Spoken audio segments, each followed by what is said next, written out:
नमस्कार साथियों। आज के इस वीडियो में आपका स्वागत है।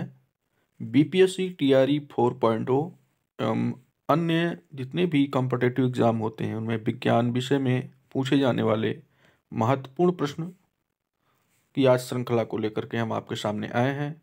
वन लाइनर क्वेश्चन जो सबसे ज़्यादा पूछे गए हैं इनको देखते हैं। तो इसको देखने से पहले अगर वीडियो को आपने लाइक नहीं किया है तो वीडियो को लाइक करें, चैनल को सब्सक्राइब करें और ज़्यादा से ज़्यादा शेयर करें। आइए देखते हैं आज के इस सेशन में भौतिक विज्ञान यानी फिजिक्स के कुछ वन लाइनर क्वेश्चनों को। तो सबसे पहला जो क्वेश्चन है वो हमारा देखते हैं कौन सा है। सबसे पहले हम भौतिक राशियाँ, मात्रक, मापन इनसे संबंधित जितने भी क्वेश्चन हैं आपको करवाएंगे। तो आइए पहला क्वेश्चन हम देख रहे हैं कौन सा है। पहला क्वेश्चन हमारा है सोनार तकनीक का प्रयोग होता है। तो सोनार तकनीक का जो प्रयोग होता है वो पानी के नीचे पहाड़ियों का पता लगाने में और हिमशैल का पता लगाने में और समुद्र की गहराई का पता लगाने में किया जाता है। फिर उसके बाद अगला प्रश्न हमारा है हवा में नमी मापने के लिए किस उपकरण का प्रयोग किया जाता है। तो वो है हाइग्रोमीटर। हाइग्रोमीटर के द्वारा हम हवा में जो नमी होती है उसको नापते हैं। फिर अगला प्रश्न देखेंगे। अगला प्रश्न हमारा है कि ध्वनि के मापने की इकाई को क्या कहा जाता है। तो उसे हम डेसिबल कहते हैं। ध्वनि के मापने की इकाई को डेसिबल कहते हैं। आपेक्षिक घनत्व के लिए सही इकाई का मात्रक क्या है। तो आपेक्षिक घनत्व के लिए सही इकाई का मात्रक है किलोग्राम प्रति घन मीटर। फिर है जिसके द्वारा विद्युत परिपथ में बहने वाली धारा की पहचान होती है उसे अमीटर कहा जाता है। अमीटर के द्वारा हम विद्युत परिपथ में बहने वाली धारा की पहचान करते हैं। फिर है एक फेम्टोमीटर किसके बराबर होता है। तो ये 10⁻15 मीटर के बराबर होता है। आइए अगला देखते हैं। वायुमंडलीय दबाव को मापने हेतु प्रयोग किया जाता है तो बैरोमीटर का प्रयोग करते हैं। फिर यहाँ पे सही सुमेलन क्या है। यहाँ पर सही सुमेलन किया गया पहले से ही, लेकिन क्वेश्चन जब आपका आएगा तो उसमें सही सुमेलित नहीं होगा तो आपको सही सुमेलित करना होगा। तो उसमें वोल्ट मीटर के द्वारा हम विभवांतर को मापते हैं, एमीटर के द्वारा विद्युत धारा को, पोटेंशियोमीटर के द्वारा विद्युत वाहक बल को मापा जाता है, गैल्वेनोमीटर के द्वारा धारा की उपस्थिति को मापते हैं और विद्युत प्रतिरोध को ओम मीटर के द्वारा मापते हैं। वेरी वेरी इंपॉर्टेंट है, तो इसको आप लोग याद रखेंगे, ये कई बार प्रश्न पूछा जाता है। अगले प्रश्न की ओर बढ़ते हैं। अगला प्रश्न हमारा है विद्युत शक्ति की इकाई क्या है। तो विद्युत शक्ति की इकाई जो होती है वो वाट होती है। विद्युत शक्ति इकाई वाट होती है। विद्युत विभवांतर की इकाई क्या है। तो उसे हम वोल्ट कहते हैं। वोल्ट जो है विद्युत शक्ति की इकाई है। सॉरी विद्युत विभवांतर की इकाई है और विद्युत शक्ति की इकाई वाट है। वह धातु जिसकी विद्युत चालकता सबसे अधिक होती है। तो रजत यानी चांदी, सिल्वर की। विद्युत धारा की इकाई क्या है। तो एम्पियर है। फिर विद्युत प्रतिरोध का मात्रक क्या होता है। विद्युत प्रतिरोध का मात्रक ओम होता है। विद्युत प्रतिरोध का मात्रक ओम होता है। वह उपकरण जिससे विद्युत धारा मापी जाती है अमीटर कहा जाता है। चालक में विद्युत प्रतिरोध की इकाई ओम होती है। ओम को इस प्रकार से प्रदर्शित करते हैं ये। फिर अगला हमारा प्रश्न है अति सूक्ष्म वस्तुओं को देखने के लिए प्रयोग किया जाने वाला प्रकाशिक उपकरण है माइक्रोस्कोप या सूक्ष्मदर्शी के नाम से इसे जानते हैं। संयुक्त सूक्ष्मदर्शी या माइक्रोस्कोप। आगे बढ़ते हैं। प्रकाश वर्ष मात्रक है। तो प्रकाश वर्ष दूरी का मात्रक होता है। वेग, विस्थापन, त्वरण, बल आघूर्ण, चाल प्रवणता, ताप प्रवणता, रेखीय संवेग आदि कैसी राशियां हैं। तो ये सभी सदिश राशियां हैं। गति, द्रव्यमान, घनत्व, तापमान आदि कैसी राशियां हैं। तो ये अदिश राशियां हैं। तो यहाँ पे हम समझ सकते हैं सदिश राशियां वे होती हैं जिनमें दिशा होती है और परिमाण की आवश्यकता नहीं होती, उन्हें सदिश राशियां कहते हैं। और अदिश राशियां वे होती हैं जिनमें दिशा नहीं होती और परिमाण की आवश्यकता होती है, उन्हें हम क्या कहते हैं, अदिश राशियाँ कहते हैं। प्रकाश वर्ष इकाई है तो दूरी की इकाई है, प्रकाश वर्ष दूरी की इकाई है। फिर मूल भौतिक राशि है। मूल भौतिक राशि हमारी विद्युत धारा है। विद्युत धारा, ज्योति तीव्रता इत्यादि बहुत सारी मूल राशियाँ हमारी हैं। तापक्रम की एसआई इकाई क्या है? केल्विन है। किलोवाट घंटा मात्रक है ऊर्जा का। फर्मी किसका मात्रक है? लंबाई का। अदिश राशि कौन सी है? दाब। दाब एक अदिश राशि है। वह राशि जिसका मात्रक नहीं होता है, तो विकृति का मात्रक नहीं होता है। फिर अगले प्रश्न की तरफ बढ़ते हैं। समुद्री दूरी को मापा जाता है तो नॉटिकल मील में 10 नैनोमीटर में 10⁸ मीटर होते हैं। MKS पद्धति में बल का मात्रक न्यूटन होता है। MKS पद्धति में न्यूटन होता है। फिर अदिश राशि कौन सी है? तो सामर्थ्य है। तरंग दैर्घ्य की इकाई क्या है? एंगस्ट्रॉम है। आवृत्ति को नापा जाता है हर्ट्ज में, हर्ट्ज इसकी इकाई होती है। वह उपकरण जिसकी सहायता से आर्द्रता मापी जाती है उसे हाइग्रोमीटर कहते हैं। दाब की इकाई क्या है? न्यूटन प्रति वर्ग मीटर। अगले प्रश्न की ओर देखते हैं। सदिश राशि नहीं है। सदिश राशि आयतन सदिश राशि नहीं होती है। 1 माइक्रोन किसके बराबर होता है? 1/1000 मिलीमीटर के बराबर होता है। 1 पिकोमीटर किसके बराबर होता है? तो 10⁻12 ग्राम के बराबर होता है। ध्वनि की तीव्रता को नापते हैं आर्डियोमीटर में। ध्वनि की तीव्रता को आर्डियोमीटर मापते हैं। इसके बाद यांत्रिकी के प्रश्न आ जाते हैं। यांत्रिकी के तो उनको देखते हैं। तो यांत्रिकी में सबसे पहला प्रश्न हमारा है, न्यूटन के गति के तीसरे नियम का उपयोग करते हैं तो अंतरिक्ष रॉकेट में किया जाता है।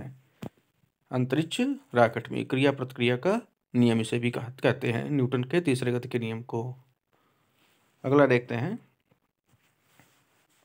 फुटबॉल के खेल में एक गोलकीपर फुटबॉल को गोल पकड़ने के बाद अपने हाथों को पीछे की ओर खींचता है। यह गोलकीपर की को सक्षम बनाता है। किस चीज़ में सक्षम बनाता है? तो संवेग परिवर्तन की दर को कम करने में। इसमें संवेग परिवर्तन की दर जो है कम हो जाती है। गतिज ऊर्जा से ऊष्मा ऊर्जा परिवर्तन में शामिल होता है तो घर्षण बल। घर्षण बल गतिज ऊर्जा से ऊष्मा ऊर्जा में परिवर्तित हो जाता है। आपने देखा होगा जब हम माचिस की तीली को माचिस में लगे जो फास्फोरस होता है उस पर रगड़ते हैं तो घर्षण जब होता है तो उसमें क्या होता है? ऊष्मा निकलती है। ऊष्मा ऊर्जा में परिवर्तित हो जाता है, माचिस की तीली जल जाती है। एक बस सीधे रास्ते पर चल रही है। अचानक दाईं ओर से एक तेज मोड़ लेती है। बस में बैठे यात्री, तो बस में यात्री बाईं ओर झुक जाएंगे।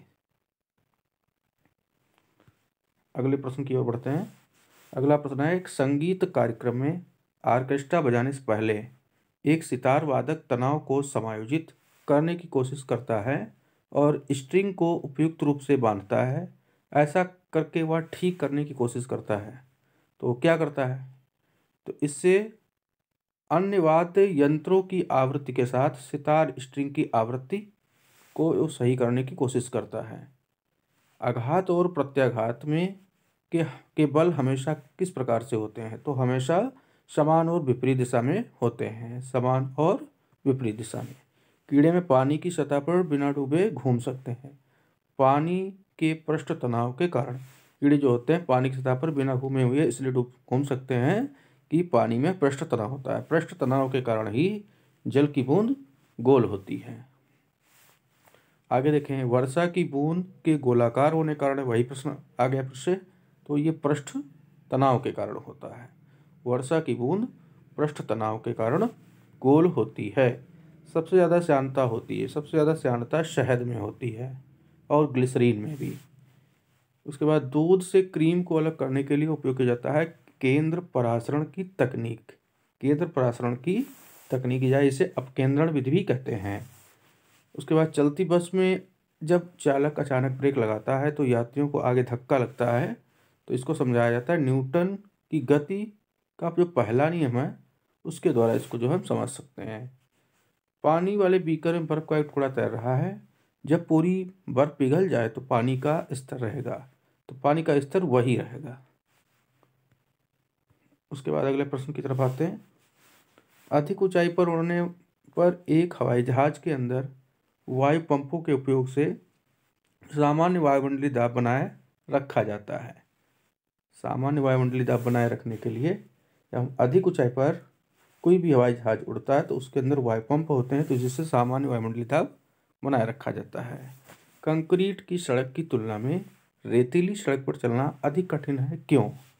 क्यों होता है ऐसा? क्योंकि रेत और पैरों के बीच घर्षण कंक्रीट और पैरों के बीच घर्षण की तुलना में कम है। किसी पत्थर को एक ढलान वाली सड़क पर ऊपर की ओर उठाने की तुलना में नीचे की ओर लुढ़काना आसान होता है, क्योंकि पत्थर को लुढ़काने में किया गया कार्य उसे उठाने में किए गए कार्य की अपेक्षा कम होता है। Very important question, very important question है ये। अगला प्रश्न है, अभी पढ़ चुके पीछे हैं। एक छोटी तरल बूंद का आकार गोलाकार होता है, तो ये पृष्ठ तनाव के कारण होता है। बरसात की बूंदों का गोल आकार का होना, तो इसका भी कारण वही है, सतही तनाव के कारण। 1 हॉर्स पावर के बराबर होता है। 1 हॉर्स पावर में 746 वाट होते हैं। W मीन्स वाट, क्योंकि शक्ति का जो मात्रक होता है वो वाट होता है। सक्शन पैड की तरह काम करता है। सक्शन पैड की तरह काम करने वाली छिपकली के पैर होते हैं। बॉल बेयरिंग का उपयोग साइकिल, स्कूटर आदि में किया जाता है। क्यों किया जाता है? क्योंकि पहिए और धुरी के बीच घर्षण कम लगे। वॉशिंग मशीन का कार्यकारी सिद्धांत आधारित होता है, तो वॉशिंग मशीन अपकेंद्रण बल पर काम करती है। एक चिड़िया एक तार के पिंजरे में बैठी है जो स्प्रिंग तुला से लटक रहा है। यदि चिड़िया पिंजरे के अंदर उड़ना शुरू करती है तो स्प्रिंग की तुला की माप होगी, तो ये पहले से कम होगी। यदि बल को न्यूटन और दूसरी दूरी को मीटर में प्रदर्शित किया जाए, बल को न्यूटन में और दूरी को मीटर में प्रदर्शित किया जाए, तो किए हुए कार्य को किस में प्रदर्शित किया जाएगा? तो कार्य का मात्रक क्या होता है? जूल होता है। फिर 1 किलोमीटर दूरी का तात्पर्य है, सभी को पता है, 1000 मीटर। 1 किलोमीटर में 1000 मीटर होते हैं।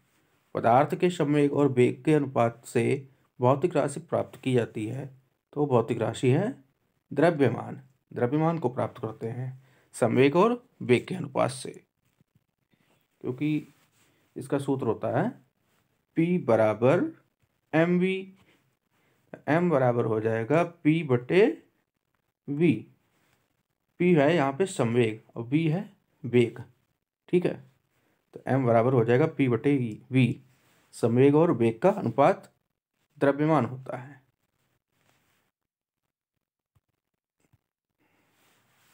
फिर है द्रव्यमान और गुणनफल। द्रव्यमान और त्वरण का गुणनफल है, तो ये बल होता है। इसका फार्मूला है F बराबर ma। बल m से द्रव्यमान, a से त्वरण, F बराबर ma। फिर त्वरण को ज्ञात करने का सही सूत्र है। त्वरण को ज्ञात करने का सही सूत्र है, तो a बराबर b माइनस यू बटे टी होता है। त्वरण बराबर a बराबर b माइनस यू बटे टी, मतलब त्वरण बराबर वेग परिवर्तन की दर, v माइनस यू है वेग परिवर्तन की दर, और बटा में समय t। किसी प्रक्षेपी का पथ होता है तो परवलयाकार होता है, परवलयिक होता है। पूर्णतः भरी हुई बोतल के पानी के घनीभूत हो जाने पर बोतल टूट जाती है, क्योंकि घनीभूत का मतलब जम जाना। जम जाने पर पानी का आयतन बढ़ जाता है, इसलिए बोतल जो है टूट जाती है।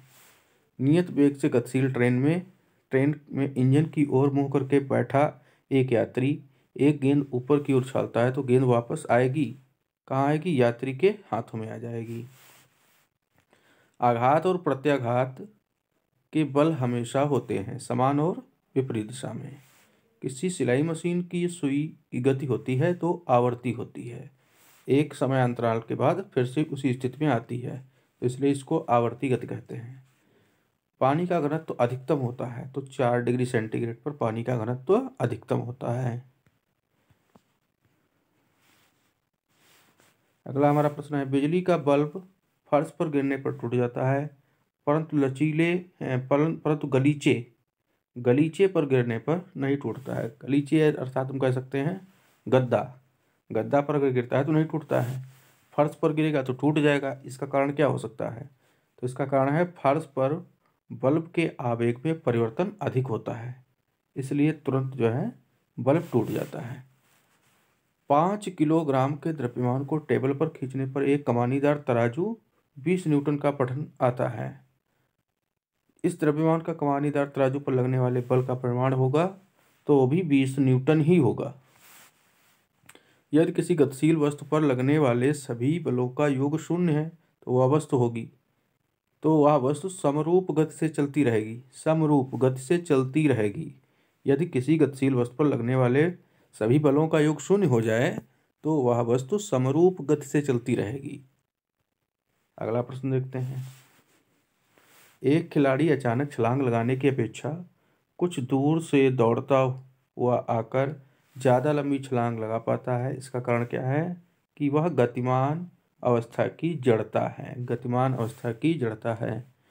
एक शिकारी दूर किसी वृक्ष पर बैठे एक बंदर पर निशाना साधता है। जैसे ही गोली बंदूक से छूटती है वैसे ही बंदर डाल पर से सीधा ऊर्ध्व दिशा में नीचे की ओर गिरता है। बंदूक की गोली क्या होगी? तो बंदूक की गोली जो है बंदर को लग जाएगी। इसके बाद हम आते हैं ध्वनि और तरंग गति, इन प्रश्नों का अध्ययन करेंगे। तो सबसे पहला प्रश्न हमारा है मानव कान की श्रवण परास क्या है? मतलब मानव कान कितना सुन सकता है? तो 20 से 20,000 हर्ट्ज तक सुन सकता है। दंड चुंबक के केंद्र में चुंबकत्व होता है, तो दंड चुंबक जो होता है उसके केंद्र में चुंबकत्व 0 होता है। जैसे ये दंड चुंबक है तो इसके सिरों पर ये N सिरा है मान लो और ये S सिरा है। इन सिरों पर चुंबकत्व तो होगा लेकिन इसके मध्य में चुंबकत्व जो होगा केंद्र में वो 0 होगा। 1 सेकंड दोलक को रॉकेट में माउंट किया गया, इसका दोलन काल घटेगा यदि रॉकेट ऊपर की ओर समान वेग वृत्ति से बढ़ता है, तब इसका जो है दोलन काल घट जाएगा। पेंडुलम घड़ी की समयावधि दोलन काल होती है 2 सेकंड। 2 सेकंड पेंडुलम घड़ी जो होती है उसकी समयावधि होती है। पेंडुलम घड़ी इस टाइप से होती है, ऐसे ही चलती है, तो इसका जो समयावधि दोलन काल होगा वो 2 सेकंड होगा।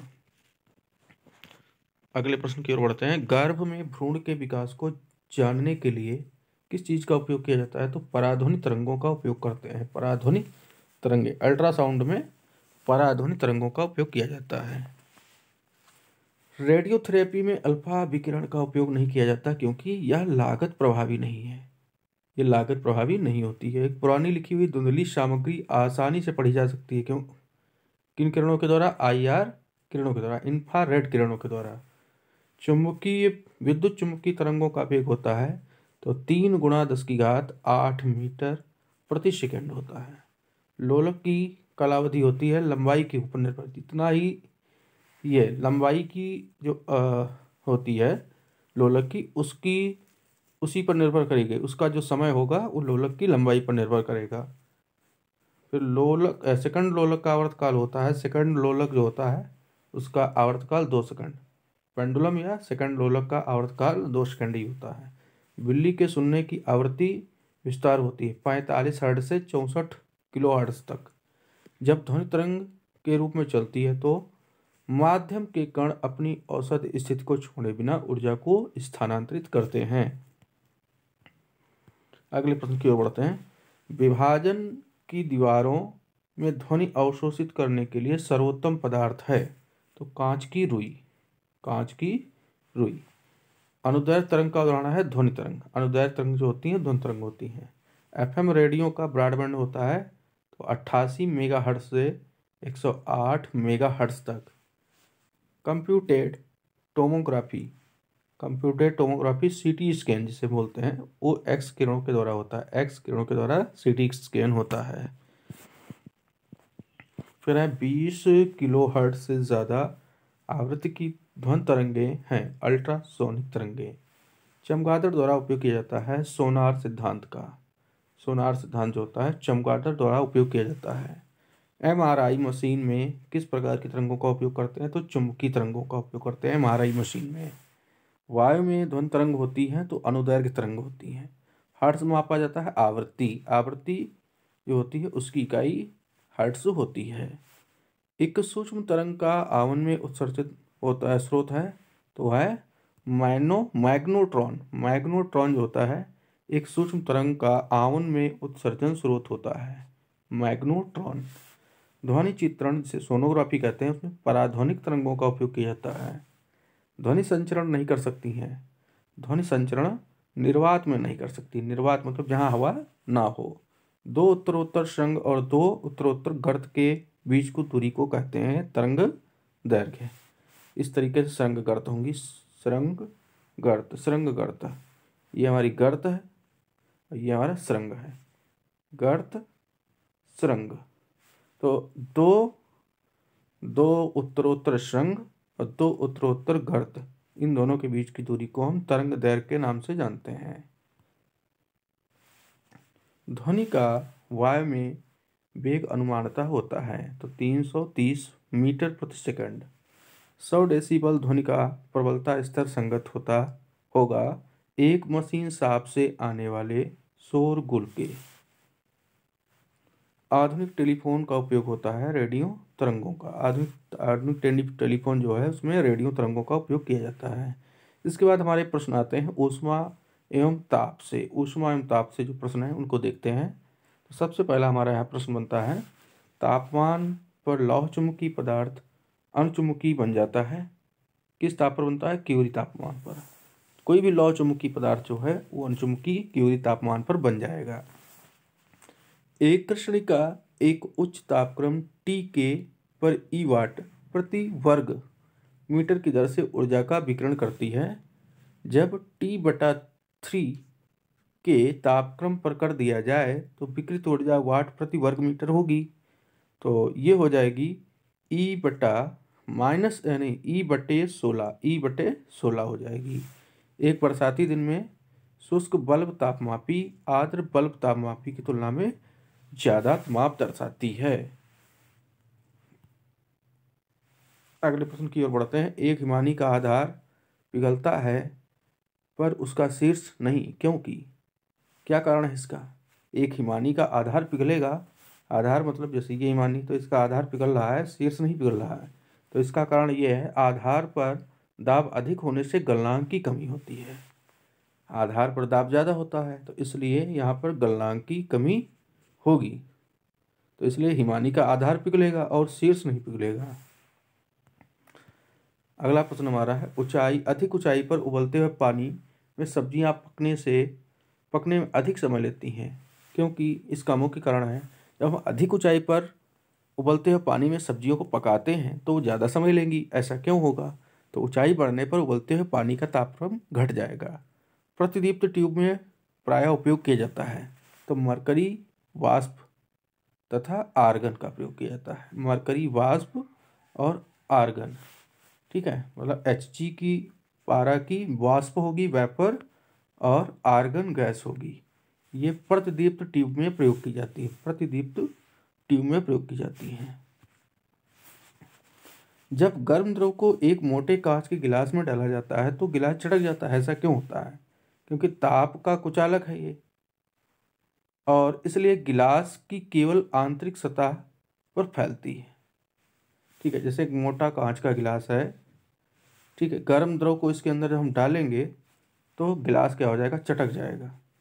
गिलास चटक जाएगा तो इसका मतलब यह है कि ये जो कांच है ये ताप का क्या है? कुचालक है। इसलिए गिलास की केवल आंतरिक सतह पर ये फैलेगा। अंतर की सतह जो है सिर्फ इसी पर फैलेगा ये। अगला प्रश्न देखेंगे। अगला प्रश्न हमारा है एक रेलवे में दो क्रमागत पटरियों और उनके बीच अंतराल के साथ अंत से अंत तक जोड़ा जाता है, क्योंकि गर्मी में रेलों के विस्तार के कारण होने वाली दुर्घटनाओं से बचा जा सकता है।